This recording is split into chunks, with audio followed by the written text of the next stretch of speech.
চতুর্থ শ্রেণীর প্রিয় শিক্ষার্থীরা, আশা করি তোমরা সকলেই ভালো আছো। শিক্ষার্থীরা, আমরা এই ক্লাসটিতে আলোচনা করব তোমাদের বাংলাদেশ ও বিশ্ব পরিচয় বিষয়টি থেকে। আর আমরা শুরুতেই আলোচনা করব এই বিষয়টির প্রথম অধ্যায়টি থেকে। এই প্রথম অধ্যায়টির শিরোনাম হচ্ছে প্রাকৃতিক ও সামাজিক পরিবেশ। আর শিক্ষার্থীরা, আমরা শুধুমাত্র এই ক্লাসটিতে আলোচনা করব এই অধ্যায়টির পার্ট 1 নিয়ে। আমি তোমাদেরকে এই পার্ট 1 থেকে যে কাজগুলো দেওয়া হয়েছে এবং যে প্রশ্নগুলো করা হয়েছে, এই প্রতিটি কাজ এবং প্রশ্নগুলোর সমাধান দেখিয়ে দিব। এখানে পার্ট 1 এর বিষয়বস্তু হলো প্রাকৃতিক ও সামাজিক পরিবেশের পারস্পরিক নির্ভরশীলতা। আমরা এখানে শুরুতে একটি ছবি দেখতে পাচ্ছি। এখন প্রথমেই ক এর কাজটিতে বলা হয়েছে, উপরের ছবিটি পর্যবেক্ষণ করে প্রাকৃতিক ও সামাজিক পরিবেশের পারস্পরিক নির্ভরশীলতা সম্পর্কিত প্রশ্নের উত্তর লিখি। আমরা এখানে এই ছবিটির মাধ্যমে প্রাকৃতিক ও সামাজিক পরিবেশের বিভিন্ন উপাদান দেখতে পাচ্ছি। আমরা এখানে গাছপালা, নদী নালা, বিদ্যালয়, রাস্তাঘাট, মানুষজন, হাঁস মুরগি, গরু ছাগল ইত্যাদি বিভিন্ন উপাদান দেখতে পাচ্ছি। এগুলো সবই হচ্ছে মূলত সামাজিক এবং প্রাকৃতিক পরিবেশের উপাদান। এখন চলো আমরা দেখে নেই এই ছবিটির আলোকে কোন প্রশ্নগুলো করা হয়েছে। প্রথম প্রশ্নটি হলো প্রাকৃতিক পরিবেশের উপাদানগুলো কি কি। এরপর দ্বিতীয় প্রশ্নটি হলো সামাজিক পরিবেশের উপাদানগুলো কি কি।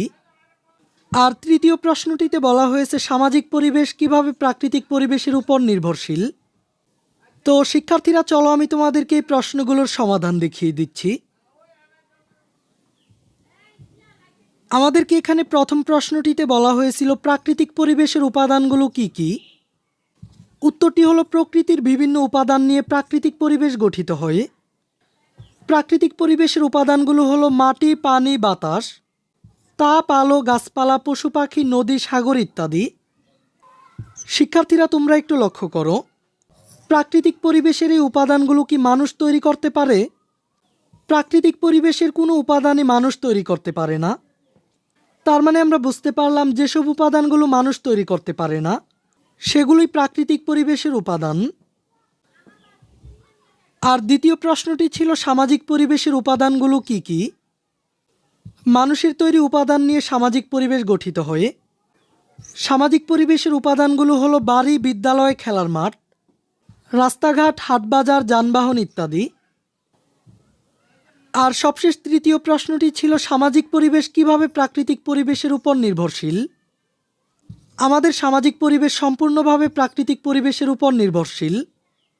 মানুষ তার প্রয়োজন মেটাতে প্রাকৃতিক পরিবেশের বিভিন্ন উপাদান যেমন মাটি, পানি, উদ্ভিদ ইত্যাদি ব্যবহার করে বাড়িঘর, রাস্তাঘাট, স্কুল, সমাজ গড়ে তোলে। সামাজিক পরিবেশ মানুষের তৈরি হলেও প্রাকৃতিক পরিবেশের উপাদান ও অবস্থার উপর এটি ব্যাপকভাবে নির্ভরশীল। তার মানে সামাজিক পরিবেশ সম্পূর্ণভাবে প্রাকৃতিক পরিবেশের উপর নির্ভরশীল। পরিবেশ আমাদের জীবন জীবিকা নির্বাহে উল্লেখযোগ্য ভূমিকা রাখে। আমাদের পোশাক আশাক, খাবার দাবার, চালচলন অনেকটাই পরিবেশ প্রকৃতির উপর নির্ভরশীল। যেমন শীতে একটু রোদ পেলেই আনন্দ পাই, আর গরমে রোদ থেকে দূরে থাকার চেষ্টা করি। প্রচণ্ড গরমে গাছের ছায়ায় শান্তি পাই। গাছপালা তাপমাত্রা কমিয়ে পরিবেশকে সতেজ ও আরামদায়ক করে তোলে। নির্মল বাতাস নেওয়ার জন্য আমরা শহর থেকে দূরের কোনো সবুজ ঘেরা প্রকৃতিতে বেড়াতে যাই। আমরা যে যানবাহনে ভ্রমণ করি তা আবার চলে তেল, বিদ্যুৎ ও গ্যাসে। প্রকৃতি এসব জ্বালানি সরবরাহ করে। তবে জ্বালানির এই মজুদ অফুরন্ত নয়, একদিন শেষ হয়ে যাবে। সূর্য সকল শক্তির উৎস। আমরা পরিবেশ বান্ধব সৌরশক্তি বিভিন্ন কাজে ব্যবহার করে থাকি। সূর্যের আলো সবুজ উদ্ভিদের খাবার তৈরির অন্যতম উপাদান। আবার এই সবুজ উদ্ভিদই অনেক প্রাণীর খাবার। উদ্ভিদ জন্মাতে মাটি দরকার। মাটি ছাঁকনির মতো কাজ করে বৃষ্টির পানিকে বিশুদ্ধ করে ভূগর্ভে জমায়, আর এই পানি আমরা পান করি। কৃষক এই মাটিতেই ফসল ফলায়। তারা মাটির যত্ন নেন। আবার কীটনাশক ব্যবহার করে মাটি দূষিত হয়। আমরা অনেকেই ইট তৈরি করার জন্য মাটি বিক্রি করি, এতে মাটি নষ্ট হয়। যেখানে সেখানে পলিথিন ও প্লাস্টিকের জিনিসপত্র ফেলে মাটি নষ্ট করি। এছাড়া উপকূলীয় অঞ্চলে বাদ দিয়ে চিংড়ি চাষ মাটির লবণাক্ততা বাড়ায়। ফলে ফসল উৎপাদন ও বিশুদ্ধ পানির উৎস কমে যাচ্ছে। হাওর বাওর নদী নালায় প্রচুর মাছ পাওয়া যায়, ফলে এসব এলাকায় মৎস্যভিত্তিক অর্থনৈতিক কর্মকাণ্ড গড়ে ওঠে। মানুষ মাছ ধরে নিজের চাহিদা মেটায় এবং অনেকে তা বিক্রি করে অর্থ উপার্জন করে। কেউ নৌকা চালিয়ে জীবিকা নির্বাহ করে। কিন্তু এসব জলাশয় আজ হুমকির মুখে। ময়লা আবর্জনা ফেলার কারণে মাটি দূষণ উদ্বেগজনক হারে বাড়ছে। একইভাবে নগরায়ন, প্রযুক্তির উন্নয়ন ইত্যাদির ফলে বেড়ে যায় বায়ু দূষণ। আর বায়ু দূষণে বাড়ছে রোগব্যাধি, ব্যাহত হচ্ছে ফসল উৎপাদন, কমছে মানুষের স্বাভাবিক আয়ু। আবার জনসংখ্যা বৃদ্ধির ফলে খাদ্য, পানি, বাসস্থান, জ্বালানি ইত্যাদির চাহিদা বাড়ছে। আর নদী দখলের ফলে পরিবর্তিত হচ্ছে নদীর গতিপথ, কৃষিজমির রূপ এবং ধ্বংস হচ্ছে বন। এতে বনের উপর নির্ভরশীল মানুষের ভোগান্তি বাড়ছে। বাড়ি বা আসবাবপত্র তৈরির উপকরণ দুষ্প্রাপ্য হয়ে পড়ছে। অন্যদিকে পাহাড়ের মাটি ও গাছ কাটার ফলে ভূমিধস হচ্ছে। এতে মাটি চাপা পড়ছে ঘরবাড়ি, গৃহপালিত পশু, এমনকি মানুষও। শুধু মানুষই নয়, পাহাড় ও বন ধ্বংসে চরম বিপদে আছে বন্যপ্রাণী। আশ্রয় ও খাবারের অভাবে কোনো কোনো প্রাণী পৃথিবী থেকে চিরতরে হারিয়ে যাচ্ছে। আবার কোনো কোনো প্রাণী বিলুপ্ত হওয়ার পথে। প্রাকৃতিক পরিবেশের এই ব্যাপক পরিবর্তনের জন্য মানুষই দায়ী। তাই পরিবেশ সংরক্ষণে আমাদের সবার সচেতন হওয়া প্রয়োজন। এখন চলো আমরা এই পাঠ থেকে পরবর্তী ক্ষয়ের কাজটি দেখে নিই। এখানে ক্ষয়ের কাজটিতে বলা হয়েছে, উপরের অনুচ্ছেদটি পড়ে আমরা প্রকৃতির কোন কোন উপাদানের উপর নির্ভরশীল তার একটি তালিকা তৈরি করো। এর মানে হচ্ছে আমরা এইমাত্র যে পাঠটি পড়ে নিলাম, এই পাঠের আলোকে মানুষ প্রকৃতির কোন কোন উপাদানের উপর নির্ভরশীল, আমাদেরকে নিচের এই ছকটির মাধ্যমে তার একটি তালিকা তৈরি করতে হবে। যেমন এখানে একটি উপাদান দেওয়া হয়েছে। এখানে মাটির মতো প্রকৃতির আর কোন কোন উপাদানের উপর মানুষ নির্ভরশীল, আমাদেরকে তার একটি তালিকা তৈরি করতে হবে। তো শিক্ষার্থীরা, চলো আমরা এই কাজটির সমাধান দেখে নিই। আমরা প্রকৃতির যেসব উপাদানের উপর নির্ভরশীল, নিচে তার একটি তালিকা দেওয়া হলো। এগুলো হলো মাটি, বৃষ্টির পানি বা পানি, গাছপালা, সূর্যের আলো, এরপর বায়ু বা বাতাস, হাওর বাওর বা নদী নালা, এরপর সমুদ্র, আর সবশেষ হচ্ছে খনিজ জ্বালানি। মানুষ কিন্তু প্রকৃতির এই উপাদানগুলোর উপর ব্যাপকভাবে নির্ভরশীল। এখন চলো আমরা পরবর্তী গয়ের কাজটি দেখে নিই।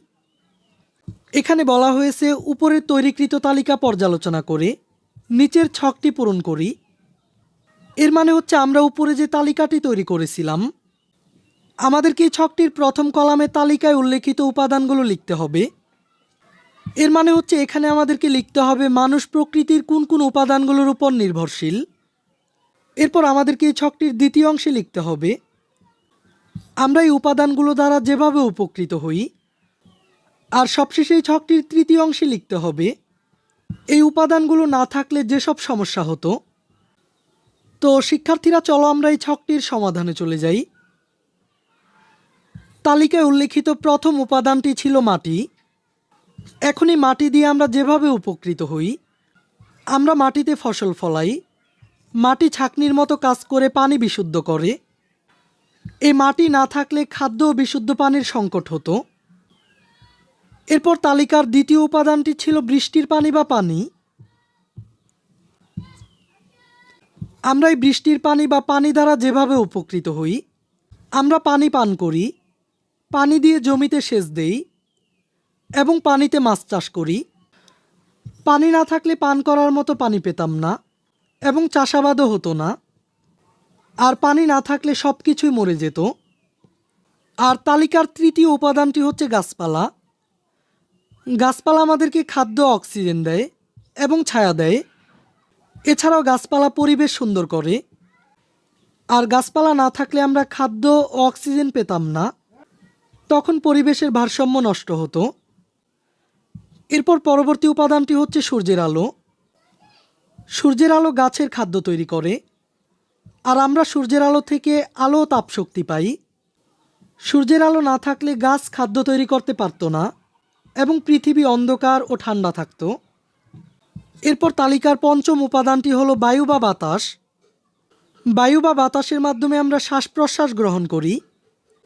এছাড়াও বায়ু বা বাতাসের উপস্থিতিতে আগুন জ্বলে এবং বায়ু প্রবাহ ব্যবহার করে আমরা বিদ্যুৎ উৎপাদন করি। বায়ু বা বাতাস না থাকলে আমরা শ্বাস নিতে পারতাম না, আগুন জ্বলতো না এবং বিদ্যুৎ উৎপাদন হতো না। শিক্ষার্থীরা, এখন চলো আমরা সবশেষ এই পাঠ থেকে ঘয়ের কাজটি দেখে নিই।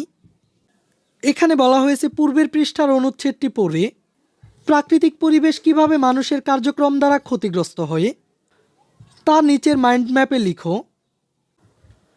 আমাদেরকে এই দুই ঘরে লিখতে হবে মাটি কিভাবে ক্ষতিগ্রস্ত হয়, এরপর এই দুই ঘরে লিখতে হবে পানি কিভাবে ক্ষতিগ্রস্ত হয়, এরপর পাহাড় কিভাবে ক্ষতিগ্রস্ত হয়, বায়ু কিভাবে ক্ষতিগ্রস্ত হয়,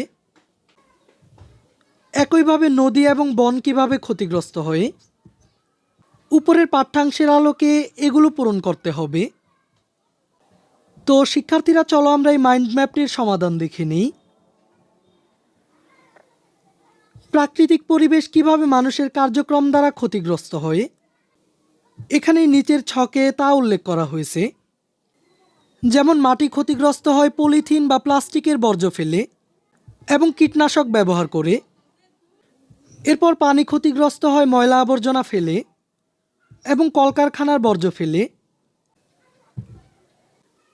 এরপর বায়ু ক্ষতিগ্রস্ত হয় শিল্পায়ন এবং নগরায়নের কারণে এবং প্রযুক্তির উন্নয়নের কারণে। পাহাড় ক্ষতিগ্রস্ত হয় পাহাড় কেটে ফেলার কারণে। এছাড়াও পাহাড়ের গাছ কেটে ফেলার কারণেও পাহাড় ক্ষতিগ্রস্ত হয়। বন ক্ষতিগ্রস্ত হয় নির্বনায়ন এবং গাছপালা কেটে ফেলার কারণে। আর সবশেষ নদী ক্ষতিগ্রস্ত হয় নদী দখল করার কারণে। তো তোমরা এই মাইন্ড ম্যাপটি পূরণ করে নিবে। তো শিক্ষার্থীরা, আমরা কিন্তু একে একে এই পাঠ থেকে সকল কাজগুলোর সমাধান দেখে ফেললাম। এই ক্লাসটি তোমাদের কাছে ভালো লেগে থাকলে ভিডিওটিতে একটি লাইক দিয়ে দাও। আমরা পরবর্তী ক্লাসে আলোচনা করব পরিবেশ সংরক্ষণ নিয়ে। তাই পরবর্তী ক্লাসটি পাওয়ার জন্য এই চ্যানেলটিকে এখনই সাবস্ক্রাইব করে রাখো।